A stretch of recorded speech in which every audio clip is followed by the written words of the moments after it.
Donc on va terminer brièvement l'introduction en parlant des spécificités du droit international. Donc on a vu le contexte général de sa naissance, son évolution, les principes fondamentaux qui ont marqué l'évolution du droit international.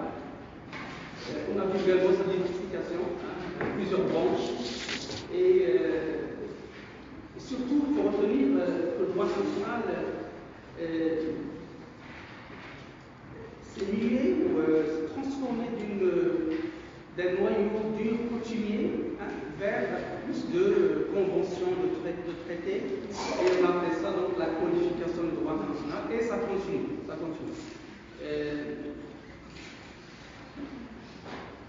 continue avec beaucoup de difficultés,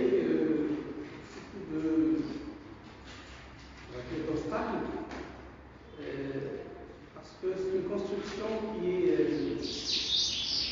n'est pas facile à construire, même si les États acceptent les conventions, les ratifient, mais parfois ils se retirent des conventions, ou ils interprètent les conventions selon leurs intérêts. Donc, voilà. Et justement, c'est à cause des spécificités du droit international, sociales. Quand même, la première spécificité, c'est que le droit international régit une société particulière, qui est la société internationale. La société internationale, considérée sur l'expression de Raymond Aron comme un corps sans tête. Un corps sans tête, c'est-à-dire qu'il n'y a pas de tête pensante. Il n'y a pas d'autorité supérieure aux États. Il n'y a pas de gouvernement mondial. Et tant mieux, quoi. Si vous voulez, c'est un gouvernement mondial, c'est sur la soumission. Mais en tout cas, c'est une société où il y a des États souverains. Il y a des États souverains qui sont très attachés à leur souveraineté.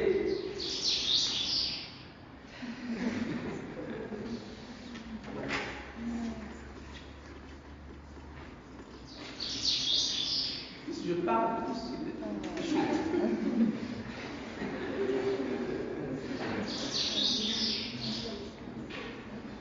Donc j'ai dit la première question que j'ai une société internationale caractérisée par l'absence d'une autorité centrale supérieure aux États. Alors vous allez me dire, peut-être l'ONU. Qu'est-ce que c'est l'ONU, l'Organisation des Nations Unies? Non, l'Organisation des Nations Unies, c'est certes une organisation mondiale qui essaie d'encadrer les relations entre les femmes, mais sa mission première, c'est la sauvegarde de la paix et de la sécurité internationale. Mais il ne peut pas imposer aux États ce que eux-mêmes ne s'imposent pas. Donc, si vous voulez, l'ONU est créée par une délégation de souveraineté. Ce sont les États souverains qui ont créé l'ONU, qui ont accordé certains pouvoirs aux organes de l'ONU. Certes, l'ONU a pris donc une personnalité juridique internationale. Il y a des organes comme l'Assemblée générale, comme les conseils de sécurité, il y a même un organe judiciaire international, c'est la Cour internationale de justice, la CIG. Mais c'est fragile, c'est une construction qui est fragile, qui aujourd'hui rencontre des crises. Et vous le savez très bien que l'ONU ne parvient pas toujours à trouver des solutions, à concilier les intérêts des États-nations, surtout que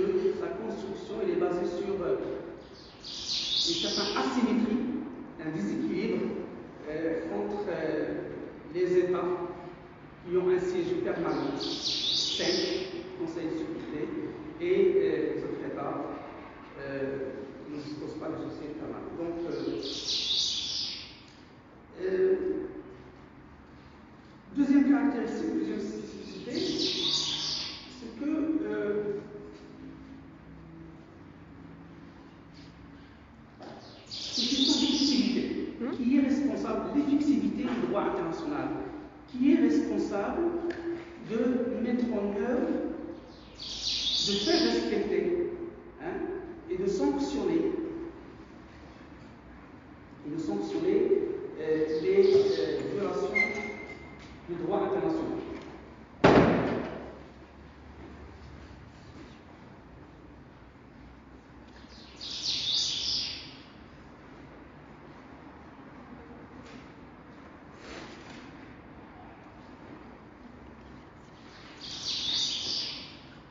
Alors la question d'effectivité, il y a également la question d'efficacité du droit international.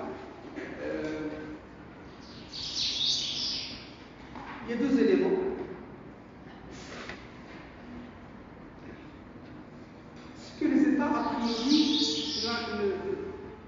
ne reconnaissent pas, n'admettent jamais qu'ils ont violé le droit international. Aucun État va dire je n'applique pas le droit international et je suis fier de ça. Donc, ce qu'ils font, c'est qu'ils interprètent le droit international. Et donc, le droit international, donc, convention, traité, il permet une large marge d'interprétation au bénéfice des États. Donc, on est devant des interprétations spécifiques au droit international et pas devant des violations selon les États, bien sûr. L'exemple type, c'est que par exemple, quand la Russie a envahi l'Ukraine, c'est une violation du droit international, et il le fait au nom de son interprétation du droit international, du respect ou de la protection des populations russes en Ukraine. Considérer que, parce que vous savez que l'Ukraine est cosmopolite, il y a plusieurs nationalités, il y a une population russophone, russe, qui est à l'est, et donc en envahissant l'Ukraine, sa justification, elle est adéquate à ce droit international, selon son interprétation du droit international. Je fais la guerre pour protéger les populations attaquées. Tout ça, c'est pas le droit international, c'est une interprétation du droit international. Et comment trancher? C'est ça la question. Le deuxième élément, c'est comment trancher quand il y a des interprétations divergentes.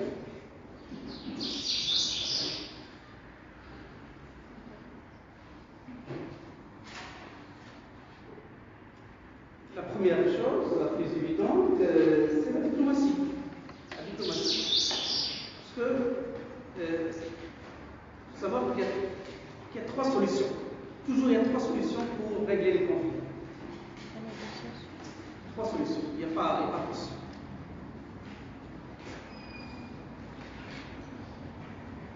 Il y a la diplomatie, il y a la guerre,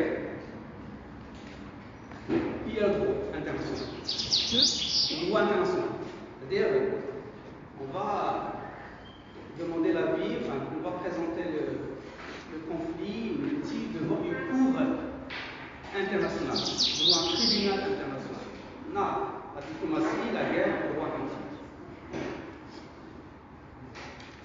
Donc, pour trancher, s'il y a une divergence d'interprétation, le premier réflexe, c'est de s'asseoir, de se réunir autour du table.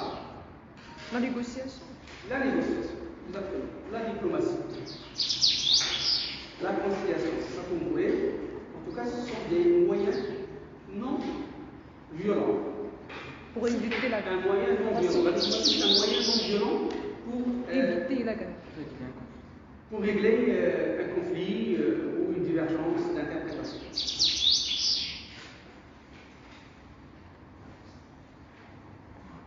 Deuxième moyen, ben, c'est la guerre aussi. La guerre permet de régler un conflit. De façon vraiment, on va dire, radicale. Ils sont radicales et on a une stabilisation. Après la guerre, toujours il y a une période de stabilité, de paix, tout ça. Mais au bout de 50 ans, 70 ans, ça recommence. C'est toujours l'histoire, c'est toujours comme ça sur la société. Au bout de 50, 70 ans, il y a des guerres plus ou moins grande échelle. Là, depuis la guerre de la Deuxième Guerre mondiale, plus que 70 ans.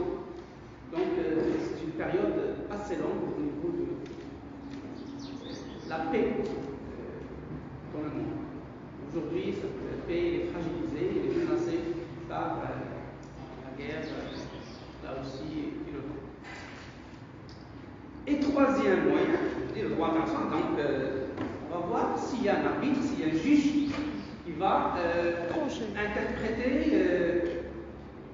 le droit mieux que nous, mieux que les États.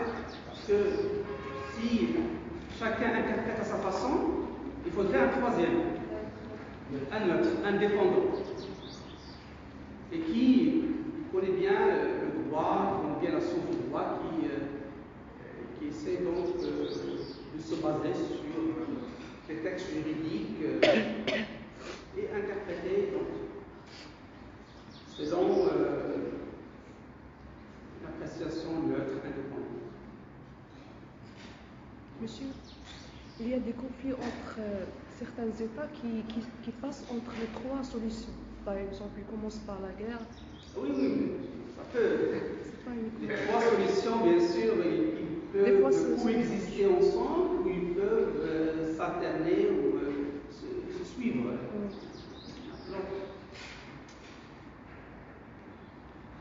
Donc, on est allé dans cette voie de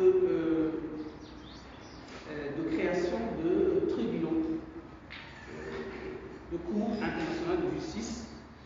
Et la plus connue aujourd'hui, c'est la Cour internationale de justice au niveau de l'ONU. Donc, la Cour internationale de justice, c'est un organe judiciaire qui fait partie de l'Organisation des Nations Unies.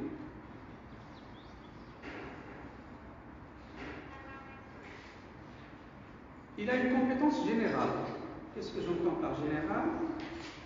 Dire qu'il peut trancher n'importe quel litige, quelle que soit sa nature, quel que soit le domaine ou la branche du droit concerné. Donc, compétence générale. Ensuite, compétence universelle, plutôt internationale, c'est un niveau universel. Ça veut dire que tous les États membres de l'ONU sont donc adhérents, ils adhèrent donc, à la charte de la Cour internationale de justice. La différence ou la spécificité, c'est que la CIG, il a une compétence facultative. C'est-à-dire que ce n'est pas obligatoire. La compétence de la CIG ne s'impose pas automatiquement. Oui, ne s'impose pas automatiquement. C'est-à-dire la CIG ne va pas être saisie à chaque fois qu'il y a un litige international.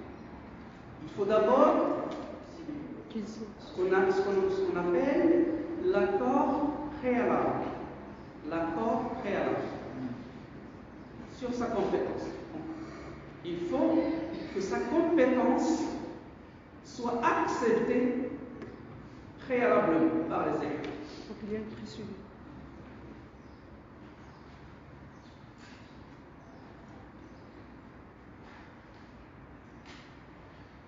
On va revenir parce que plus de choses à préciser là-dessus. Et ce n'est pas notre sujet. Il y aura séance qui sera dédiée donc aux moyens de règlement judiciaire des conflits internationaux. Mais sachez donc que sa compétence est facultative et donc soumise à l'accord ou à la condition de l'accord préalable des États. Troisième spécificité, c'est l'équivalence, le principe d'équivalence ou d'égalité des normes juridiques internationales ou des normes internationales. Ça veut dire qu'il n'y a pas de hiérarchie dans les normes. Pas de hiérarchie. Vous connaissez le principe de la hiérarchie des normes dans le système national, en droit national.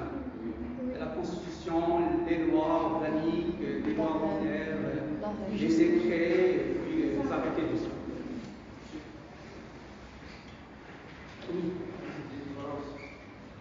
Équivalence, c'est-à-dire égalité, équivalence, c'est-à-dire qu'il n'y a pas de hiérarchie au niveau des normes internationales. En principe, parce qu'on verra qu'il y a des exceptions.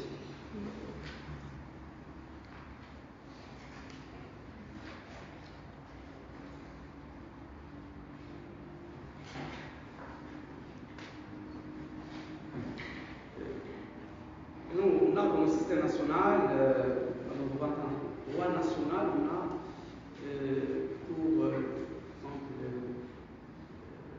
le contrat entre les particuliers, on a un code des contrats obligations, et après les particuliers, les individus, les personnes physiques ou les personnes morales de droit privé, ils peuvent conclure des contrats.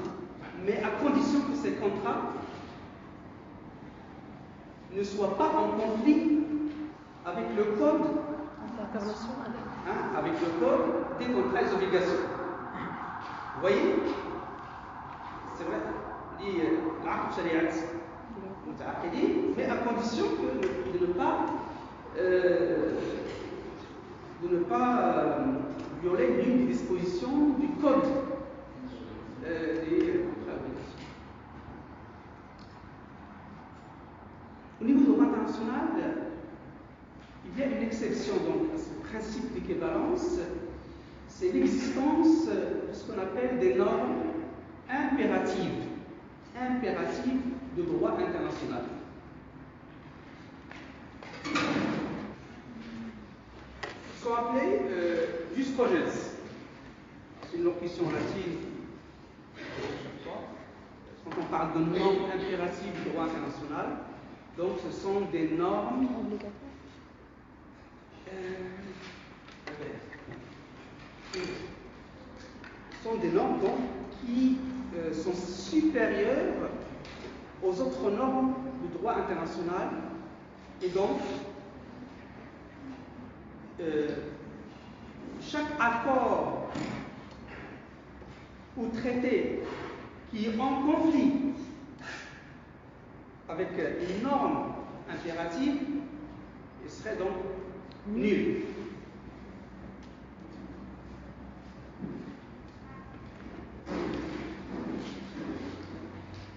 Donc ce sont des normes auxquelles on ne peut pas, les États ne peuvent pas déroger. Les États ne peuvent pas déroger aux normes impératives. Parce que le principe, c'est la consensualité au niveau du droit international. C'est un droit consensuel. Les États se mettent d'accord sur des dispositions, sur des articles. Principe de la liberté. Mais s'ils mettent dans une disposition quelconque quelque chose qui est contraire à une norme impérative jusqu'au geste, donc le traité en question sera nullifié, sera nul. Les États ne peuvent pas se prévaloir d'un traité qui est en conflit avec une norme impérative du droit international. Alors vous allez vous poser la question, c'est quoi ces normes? Oui. Ce sont des normes qui sont nécessaires à l'existence d'un système de droit international, c'est-à-dire qu'ils sont liés, par exemple, aux principes généraux du droit, à des règles coutumières, qui sont très enracinées, des règles coutumières qui sont très enracinées dans la conscience collective des États. Le premier principe, c'est évidemment le principe du respect des engagements internationaux. La première norme jus cogens, c'est la pacta sunt servanda, c'est-à-dire les engagements doivent être respectés. On ne peut pas imaginer un droit international sans Respect des droits. Bien sûr, sans que les États soient conscients que les engagements doivent être respectés. Sinon, bien sûr, ce sera chacun comme il veut. Chaque État peut. L'anarchie. Pas l'anarchie, mais une sorte de fragilité ou de multilatéralisme à la carte, qui serait contraire à la stabilisation du droit international. Et puis, donc j'ai dit, cette norme impérative, c'est le principe généraux du droit. Par exemple, la réparation. C'est une question de la réparation du dommage. Celui qui commet un dommage pour Une autre État, donc il doit le réparer. Ce sont aussi des normes qui concernent les droits de l'homme, par exemple, de recourir à des comportements qui portent atteinte à la dignité humaine. Donc tout ce qui concerne également le droit de la guerre, la question le traitement des prisonniers, par exemple, ou l'interdiction de cibler les civils, les populations civiles dans une guerre. Donc voilà, la liste des langues, mais ce qu'il faut retenir, parce qu'il n'y a pas, même le droit international, il n'y a dans aucune convention ou traité une liste exhaustive de ces normes impératives. Mais ce sont déduites. Des principes généraux du droit et des règles coutumières. Et puis bien sûr, la Charte des Nations Unies. Alors je dis, le principe c'est l'égalité des normes du droit international. Première exception, les normes impératives jus cogens, la première exception parce qu'ils sont supérieurs dans leur valeur juridique aux autres normes du droit international. Et deuxième exception, la Charte des Nations Unies.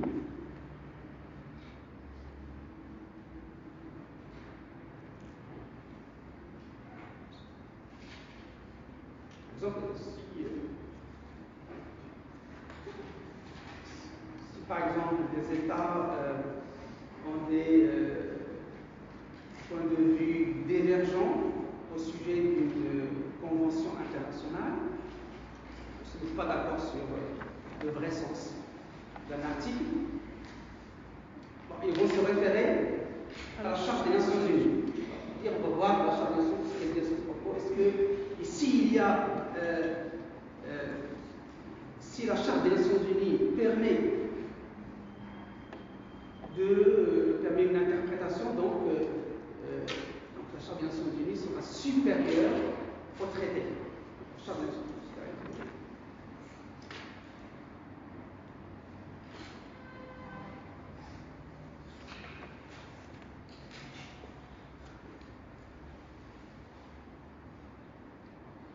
Donc il n'y a pas de hiérarchie dans les normes. Les coutumes international, par exemple, ils peuvent modifier un traité. Ça arrive qu'une coutume internationale, parce que le traité, c'est quoi? Le traité, c'est un texte qui va demander du temps pour être appliqué. Il va être appliqué dans un contexte. C'est le concret, c'est la pratique qui va donner sens au traité, pas les mots. Donc, le traité va être interprété dans sa mise en œuvre. Et parfois, les États, dans la mise en œuvre du traité, s'éloignent, si vous voulez, ou s'égarent un petit peu du texte. Dans la pratique de mise en œuvre du traité, ils s'éloignent un peu du texte. Et donc, quand ils se mettent d'accord sur une pratique déterminée, ça va constituer le noyau d'une coutume internationale. À un moment donné, on ne va plus respecter le texte, l'écrit, on va respecter quoi? On va respecter la coutume, qui va être considérée comme obligatoire, au lieu et à la place du texte. Donc, une coutume peut modifier un traité. Exemple. Et vice-versa. Un traité international, en codifiant une coutume, bien sûr, il va modifier la coutume. Il peut modifier la coutume.